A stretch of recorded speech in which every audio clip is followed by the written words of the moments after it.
पुण्यातील पु ल देशपांडे गार्डनमध्ये सध्या आहोत. सुट्टीचा दिवस आहे, खूप गर्दी आहे आणि पण उंचावरनं नजारा पाहताय का, खूप सुंदर गार्डन आहे. पण खूप गर्दी असल्यामुळे ना काही एन्जॉयमेंटच करता नाही आली. मग काय फिरलो असंच थोडा वेळ, तासभर तरी नुसता राऊंड मारला गार्डनमध्ये आणि तासाभरातच आता थंडी असल्यामुळे ना भरपूर अंधार पडला. मग काय लगेचच निघालो आणि खेळण्यासारखं तिथे काही नाहीये.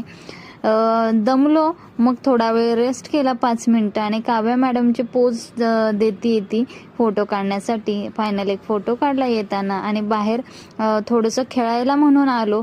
इतकी गर्दी की बस रे बस. मग काय तिथेही थांबलो 5 मिनिटं आणि निघालो. पहिल्यांदाच असं झालं असेल की मुलींना आवडीने गार्डन मध्ये आणलं आणि मुलींनाच आवडलेलं नाही गार्डन.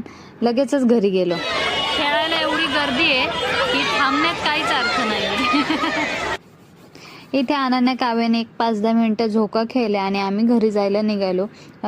काही थांबण्यात अर्थच नव्हता, भरपूर गर्दी होती आणि वयस्कर म्हणजे मोठ्या लेडीज सुद्धा त्या छोट्या मुलांच्या पाळण्यावर खेळत होत्या.